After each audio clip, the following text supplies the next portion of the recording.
Graça, paz e misericórdia da parte de nosso Senhor Jesus Cristo. Bem-vindo a você que nos acompanha neste canal para mais uma Escola Bíblica Dominical. Estaremos comentando no dia de hoje a lição de número 2, a deturpação da doutrina bíblica do pecado. Estamos estudando um ensino apologético nesse terceiro trimestre, que é comentado pelo pastor e teólogo, pastor Douglas Batista. E ele traz este profundo ensinamento bem atual, que diz a Igreja de Cristo e o Império do Mal. Como viver neste mundo dominado pelo espírito de Babilônia. Estamos nesta segunda lição, onde estaremos estudando a deturpação da doutrina do pecado. E a lição nossa, ela está dividida em três pontos.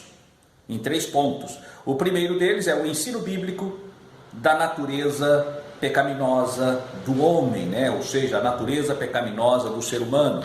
No tópico 2, as teologias modernas. E no tópico 3, a normalização do pecado. No decorrer da lição, estaremos pontuando alguns detalhes, acenando algumas placas de pensamentos, de ensinamentos, porém não adentraremos nesses atalhos, nesses pontos, mas apenas citaremos algumas placas e mostraremos alguns detalhes dela e vamos para a conclusão da nossa lição. O que é o pecado? Pecado, na verdade, no original, tanto no hebraico quanto no grego, que a expressão para o hebraico é chatá, e do grego armatia. Ambos têm o mesmo significado, que é errar o alvo. Pecado, errar o alvo. No entanto, aqui na nossa lição, nós temos na figura de abertura, nós temos aqui um alvo onde ele é errado. A flecha está no lugar errado. Porém, isso mostra que quem atirou errou o alvo. No entanto, essa questão também é abordada aqui pelo nosso comentarista, que tem também o sentido de acertar o alvo errado de forma proposital. Então você quer acertar e erra, ou propositalmente a pessoa atira no lugar errado. Nós podemos fazer essa comparação usando o Código Penal brasileiro, que ele tem vários tipos de delito, que está assim definido, tipificado no Código Penal. Porém, eu quero fazer menção de dois: o crime doloso e o crime culposo. O crime culposo é quando a pessoa ela intenta fazer algo sabendo que pode cometer um erro, mas ela assume essa responsabilidade. Mas o objetivo principal dela não é cometer o erro, mas ela assume o risco de ter o erro configurado. Já o dolo é proposital. A pessoa ela age de forma dolosa, querendo o resultado mal, querendo o resultado negativo. E há ainda a situação que a pessoa ela quer o resultado positivo, no entanto, ela alcança pela sua conduta o resultado negativo. Dentro desse ponto, nós podemos ver que errar o alvo proposital ou então não intencional. A pessoa erra de forma aleatória. Porém, essa é a questão do pecado. Agora, no número 2 aqui ainda do tópico primeiro, nós vamos ver a universalidade do pecado. Antes de entrar nessa questão da universalidade do pecado, é bom apontarmos o que diz o apóstolo Paulo na carta aos Romanos, que Paulo é um dos doutrinadores, escritores, inspirado por Deus no Novo Testamento, que trouxe ali um alinhamento acerca da doutrina do pecado. No capítulo 8, nós vamos encontrar do versículo de 1 a 4, Diz o seguinte: portanto, agora nenhuma condenação há para os que estão em Cristo Jesus, que não andam segundo a carne, mas segundo o Espírito. Porque a lei do Espírito de vida em Cristo Jesus me livrou da lei do pecado e da morte. Paremos aqui. Primeiramente, ele fala que nenhuma condenação há para quem está em Cristo Jesus, que não vive, que não anda segundo a carne, mas segundo o Espírito. E no versículo 2, ele vai colocar o seguinte: porque a lei do Espírito de vida em Cristo Jesus me livrou da lei do pecado e da morte. Então aqui nós encontramos duas leis: a lei do Espírito e de vida e a lei do pecado e da morte. No versículo 3, porquanto o que era impossível à lei, aqui já está falando de uma terceira lei, aqui está falando da lei de Deus. Impossível à lei, visto como estava enferma pela carne, Deus enviou o seu Filho em semelhança da carne do pecado. Ou seja, Jesus, ele não nasceu na carne do pecado, mas na semelhança desta carne do pecado. Ele nasceu enviando o seu Filho em semelhança da carne do pecado. Pelo pecado, condenou o pecado na carne, para que a justiça da lei de Deus, a justiça da lei se cumprisse em nós, que não andamos segundo a carne, mas segundo o Espírito. É bom nós frisarmos esse detalhe: a lei do pecado e da morte, a lei do Espírito e da vida e a lei de Deus. Às vezes as pessoas falam que a lei de Moisés é a lei do pecado e da morte. Não é. A lei do pecado e da morte está em Gênesis, no capítulo 2, no versículos 16 e 17. Ali nós vamos encontrar a lei do pecado e da morte. A lei do pecado e da morte. Diz o seguinte: e ordenou o Senhor Deus ao homem, dizendo: de toda árvore do jardim comereis livremente, mas da árvore do conhecimento do bem e do mal, dela não comereis, porque no dia em que dela comerdes, certamente morrerás. Aqui está a lei do pecado. Quando o homem peca, então o pecado entra no mundo, e pelo pecado a morte. Ou seja, nós vemos aqui o homem, quando foi criado por Deus, ele foi criado perfeito. O homem não foi criado para morrer. No entanto, havia a possibilidade de morrer se ele comesse da árvore do conhecimento do bem e do mal, como de fato aconteceu. Daí a morte entrou. Lá no jardim do Éden, o homem e a mulher, eles possuíam a vestimenta da glória de Deus. Eles, apesar de estarem nus, não se envergonhavam uns dos outros, um do outro, mas viviam de forma harmônica, unida, em amor, em comunhão, sem a promiscuidade do pensamento, de ver e enxergar e almejar coisas más, porque a mente do homem era pura, era santa, perfeita na presença de Deus, porque não havia o pecado. Aí, quando o homem peca, eles se viram nus, ou seja, perderam aquela glória que o Senhor os havia dado. O homem perdeu a glória de Deus. Romanos 3:23. Romanos 3:23 vai dizer o seguinte: porque todos pecaram e destituídos estão da glória de Deus.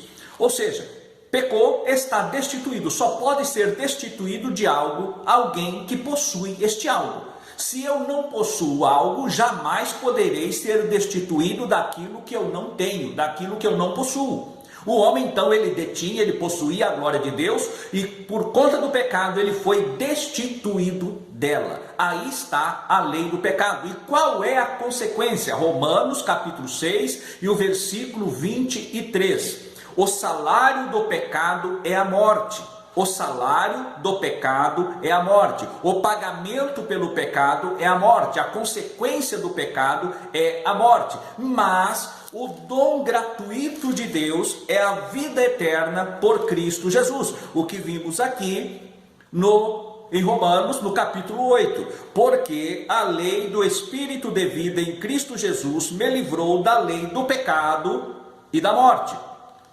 Aí nós vamos para o versículo 3 do capítulo 8, que vai dizer que a lei, ela não tinha efeito, ela não tinha poder, como nós vamos ver também no capítulo 7, também da carta aos Romanos, que a lei não tinha poder para remir o homem, ela apenas evidenciou o pecado do homem, mas ela mesma não tinha poder para mudar, para resgatar o homem, porque Deus, quando ele deu a lei, lá no capítulo 18 e versículo 5 de Levíticos, ele fala que aquele que fizer, que cumprir os princípios da lei, por ele viverá.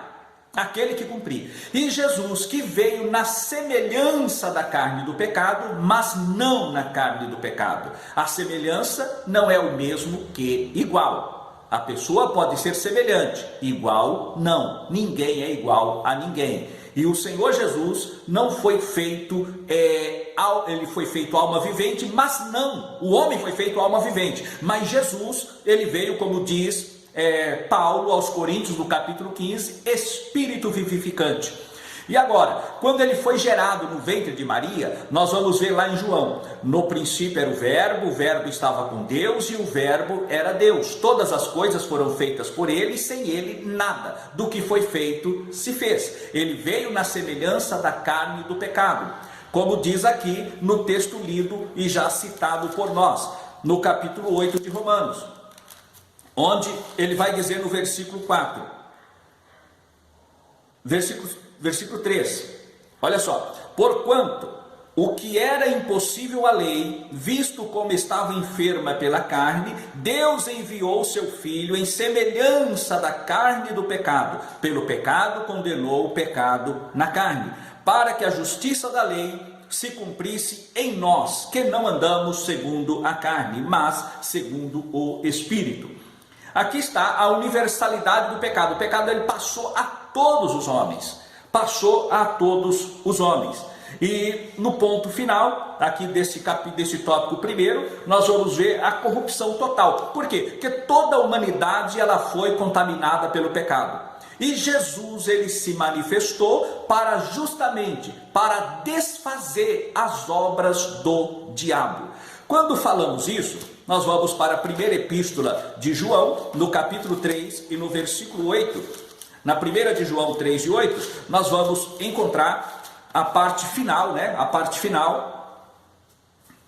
final que vai dizer assim, lendo todo o versículo 8: quem comete pecado é do diabo, porque o diabo peca desde o princípio. Isso aqui é uma realidade que não se prega mais, evitam se pregar acerca do pecado, que quem peca está debaixo da paternidade do diabo. Quem peca e vive no pecado está debaixo da paternidade do diabo e não de Deus. E na parte final, na segunda parte do versículo, vai dizer: para isto o Filho de Deus se manifestou para desfazer as obras do diabo. E agora em Hebreus capítulo 9 e no versículo 24, nós vamos encontrar o que está escrito da seguinte forma: porque Cristo não entrou no santuário feito por mãos, figura do verdadeiro, porém no mesmo céu, para agora comparecer por nós perante a face de Deus. Ou seja, o Senhor Jesus, ele adentra no verdadeiro tabernáculo, no próprio céu, porque lá no céu, às vezes eu quero falar devagar aqui, para que não haja má interpretação e falar, olha, o pastor Antônio falou heresia. Não. Onde surgiu o pecado? Na eternidade.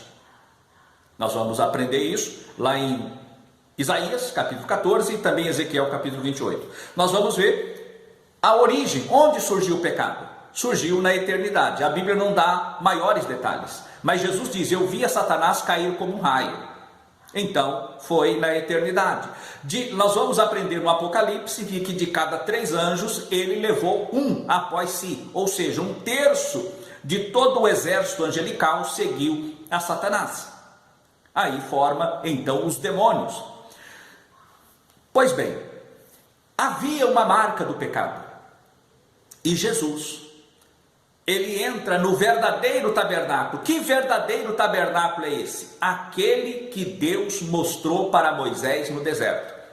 Ele diz para Moisés: olha, observa e faça um tabernáculo conforme o modelo que se te foi mostrado no monte. Então ele viu e construiu um tabernáculo segundo a visão. E agora aqui em Hebreus fala que o Senhor Jesus adentra no verdadeiro tabernáculo, no tabernáculo celestial, figura, né? Que não neste humano, aqui feito pelo sacerdócio levítico, mas ele adentra no próprio céu, não com sangue de animais, mas com seu próprio sangue, para realizar uma eterna redenção. E aqui mesmo vai dizer que sem derramamento de sangue não há remissão dos pecados. E quando falamos isso, nós vamos encontrar dois pontos teológicos, que agora vou indicar aqui a primeira placa, não vou seguir por ela, mas havia dois pontos concernente à conversão. Primeiramente, logo após a reforma, houve um grande avivamento em Genebra, onde para lá foi caminhado João Calvino. E o Calvino, ele vai para Genebra e ali há um grande avivamento no estudo da palavra, a tradução da palavra ali em Genebra. E Armínio, que também seguia a mesma linha, depois ele começa a combater com base em Romanos capítulo 8 e no versículo 29, ele começa então a rejeitar essa doutrina que crescia, a doutrina calvinista. Com base em Romanos 8 e 29, ele então começa a trazer novas formas, mostrando a realidade do pecado e da conversão e também da salvação. E após a morte de Armínio, no ano 1609, aí reuniu-se 46 teólogos e faz aquele texto chamado texto da remonstrância. E eles ali coloca o acróstico Fectis, né? O acróstico Fectis, que tem o seu significado. É livre pela graça, liberdade para crer, a questão do livre-arbítrio, a expiação para todos, a eleição condicional e a depravação total e a segurança em Cristo, né? E no acróstico aqui, uma acróstico em inglês, freed by grace, atonement for all, conditional election, total depravity, security in Christ. Então, esta é a formação deste acróstico.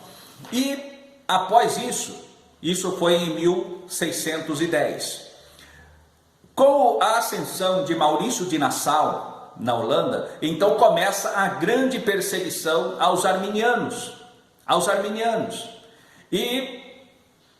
E agora ele convoca um concílio em novembro de 1618 e termina em janeiro de 1619, em Dort, na Holanda. E para combater os 5 pontos arminianos, eles então promovem os 5 pontos calvinistas, a tulip, que é no português a tulipa, né?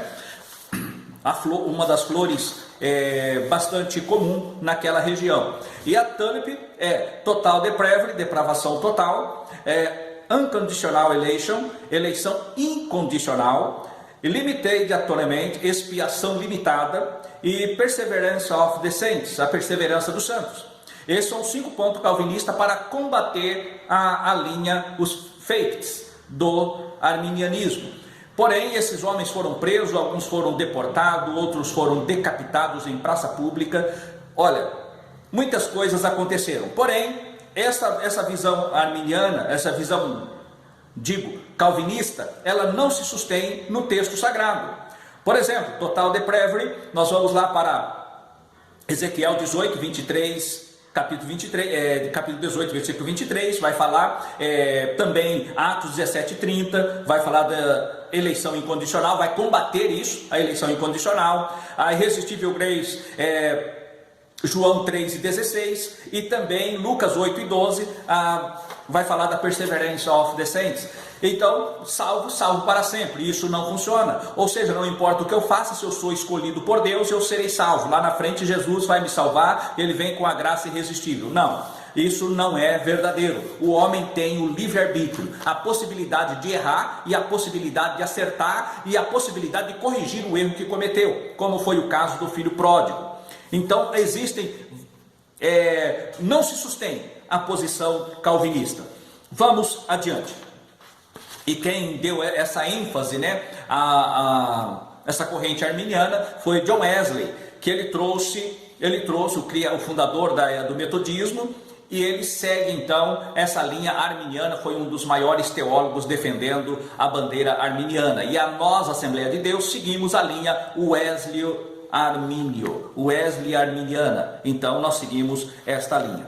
Pois bem, vamos para outro ponto, que ainda vai falar sobre a salvação. Nós temos aqui a questão da regeneração. Nós temos um pequeno trabalho sobre o discipulado, né, para atender os novos convertidos, e aqui nós falamos acerca da regeneração. A regeneração, ela acontece, a iniciativa é de Deus, porque o Senhor diz assim lá no capítulo 16 de João, 16:8 do Evangelho segundo João, que o Espírito, ele convencerá o mundo do pecado, da justiça e do juízo. Ele vai mostrar, ele vai convencer, a iniciativa é de Deus. Porém, o aceitar ou não é o livre-arbítrio do homem, que vai ou não aceitar a proposta do Salvador. Então, vamos adiante. No tópico 2, nós vamos ver as teologias modernas. Aqui não temos muito tempo para parar nesse assunto. Por quê? Nós vivemos hoje, nós sabemos que a nossa posição hoje, nós estamos no pós-modernismo. E o mundo foi até a década de 60. Da década de 60 para cá, o mundo é outro. Mudou tudo em questões da medicina, da ciência, tudo mudou. O mundo foi até os anos 60. Dos anos 60, que foi a fase da mudança, mudou tudo para cá. Mudou tudo da década de 60 para cá. E aqui nós vemos as teologias modernas, onde surge a teologia do pecado social. E tudo isso ele teve assim um nascedouro nos concílios da Igreja Romana. Por exemplo, no Concílio do Vaticano II, da década de 60, lá no começo da década de 60, salvo engano, em 1962, e ali, desses concílios, aí veio em 1968 em Medellín, na Colômbia, e também em 1979 em Puebla, no México, que trouxe esses ensinamentos, e com base nisso vem então a questão do pecado social fundamentado na filosofia marxista de Karl Marx. Então, dizendo que o pecado já não é mais uma questão moral, uma questão contra Deus, mas é uma questão do relacionamento entre o homem com o homem, o rico oprimindo o pobre, e o pobre trabalhando para implantar uma ditadura proletária, do proletariado, a briga, a divisão entre classes, entre nós contra eles, eles contra nós. É assim que se divide o mundo e o ensinamento marxista. E dentro desse ponto surgiu alguns teólogos como Gustavo Gutierrez, que ele é peruano, e também no Brasil Leonardo Boff. Leonardo Boff, ele foi o mentor, né, aquele que embasou toda a teologia da libertação aqui no Brasil. Com base nesse pecado social, aí surge desse pecado social a teologia da libertação e segmentos dentro da Igreja Romana. Por exemplo, nós tivemos aqui, ainda hoje, as chamadas pastorais da terra, que está junto com a MST e essas coisas criminosas e terroristas que nós estamos vendo hoje. A verdade é essa: invasão de casa, invasão de terra, destruição do patrimônio público, tudo isso está ligado nesse movimento, nesta teologia nefasta e diabólica. Por outro lado, para fechar o tópico 2, nós vamos encontrar o liberalismo. É aqui que nós queremos reter um pouco. Aqui o nosso comentarista, ainda falando dessas doutrinas modernas, ele não citou, né? Mas nós temos aqui o neopentecostalismo, que vem cheio de doutrinas nefastas, a teologia da prosperidade, há tantas teologias, a teologia para todo gosto. E agora vem a banalização de todas as coisas. Mas quero gastar aqui mais um momento no liberalismo teológico.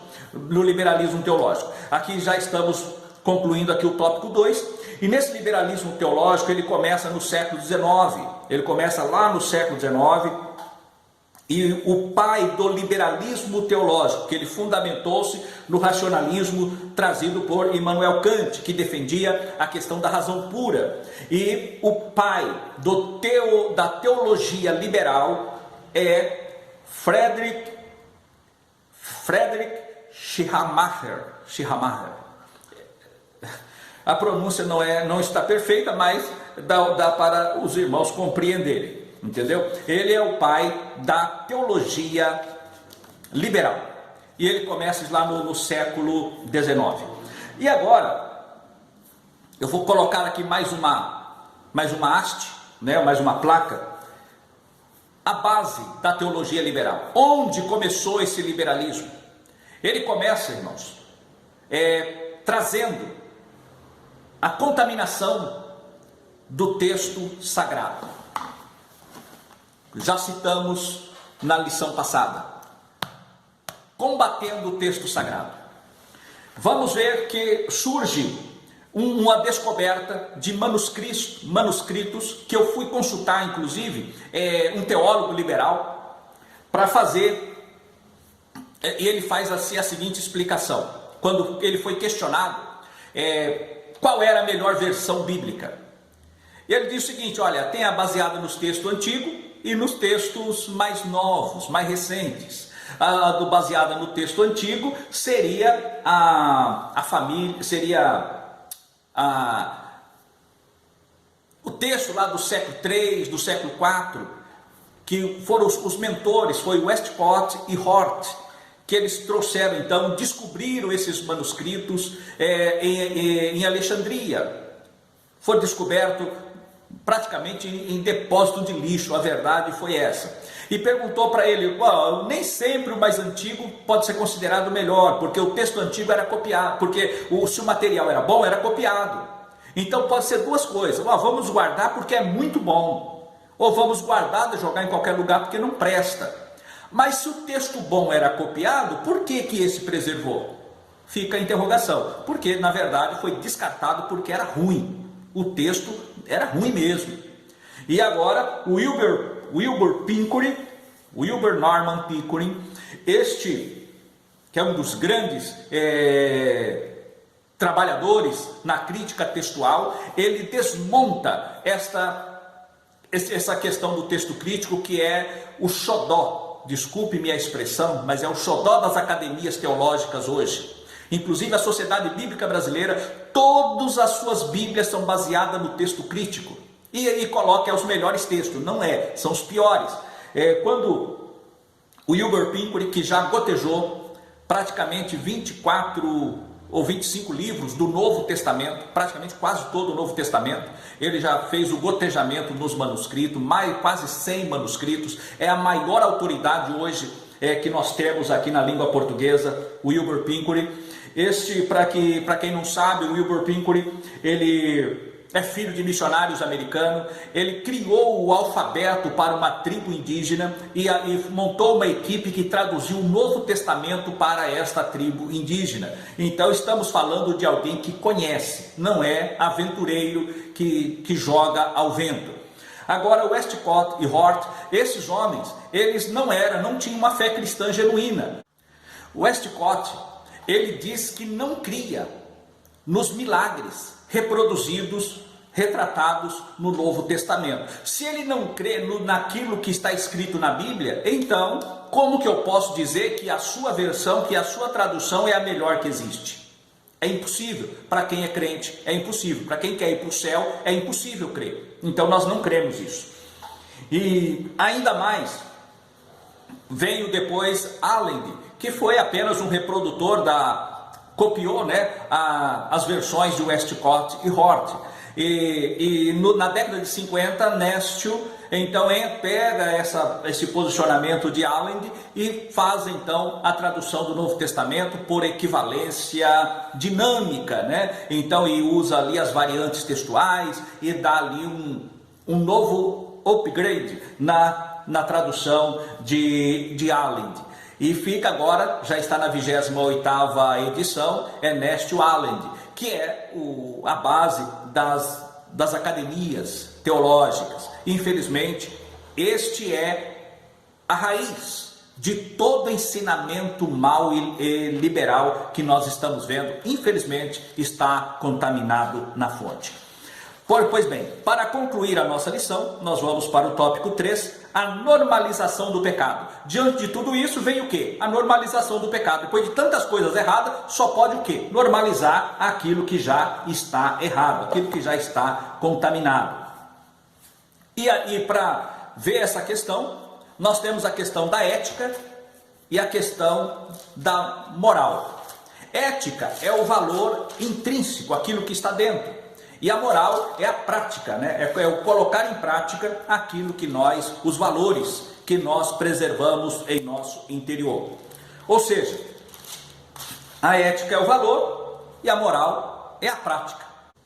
Com base nisso, nós podemos ler o que diz o salmista no Salmo 11 e no verso 3, que diz o seguinte: se forem destruídos os fundamentos, o que pode fazer o justo? Se os fundamentos são abalados, se os fundamentos são destruídos, o que pode fazer o justo? Esta é a situação que estamos vivendo nesta hora. Os fundamentos foram abalados, o que pode fazer o justo? E aí nós só podemos encontrar outra coisa senão a normalização do pecado. A normalização do pecado, porque hoje os princípios éticos já se corromperam, já foram e não existe mais como fazer, como mudar, como transformar. Por exemplo, quero aqui apenas colocar mais uma placa indicativa. O que nós estamos vendo hoje? Igrejas, pessoas que se dizem que palatinos da verdade, estão aí com um grupo de samba dentro da sua igreja, indo para o carnaval, outros fazendo festa junina, que é uma festa satânica, uma festa diabólica, e tantas outras práticas. Na escola dominical coloca as crianças pintando de o coelhinho na cara, que é uma abominação ao evangelho e à sã doutrina. É isso que nós estamos vivendo nesta última hora por esses liberais, e outros sim, e não para aí.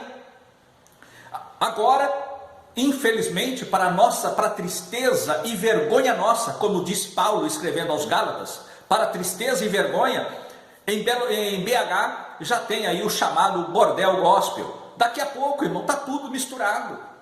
Está tudo misturado, mas a igreja do Senhor Jesus Cristo não se mistura e não vai por esses desvios que nós estamos apontando aqui. Mas vamos para a linha da nossa ortodoxia, caminhando em Cristo Jesus, esperando em Cristo Jesus, porque em Cristo Jesus nós somos mais do que vencedores.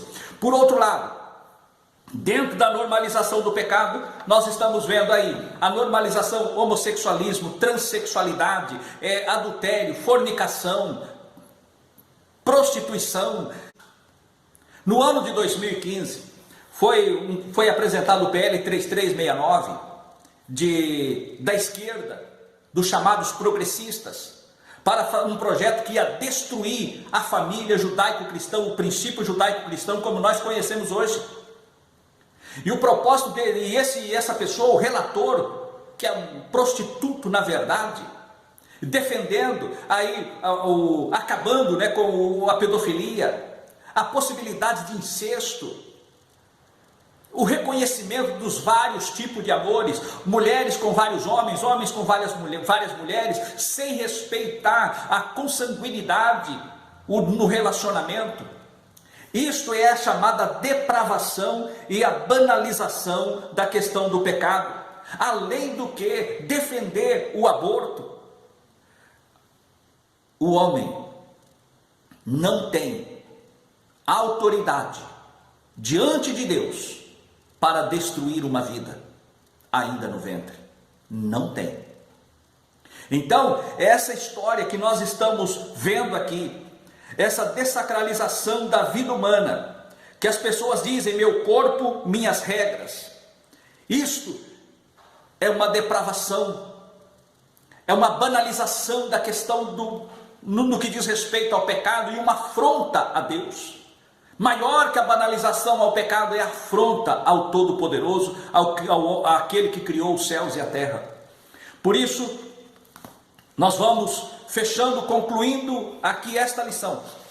Concluindo com o que diz o nosso comentarista. Apesar de a igreja não ser apolítica e nem insensível às desigualdades sociais, o mal primário a ser combatido é o pecado inerente à natureza humana. Uma vez regenerado pela fé em Cristo, o crente repudia as injustiças contra o seu próximo. Que Deus nos abençoe e nos guarde, em nome do Senhor Jesus. Amém.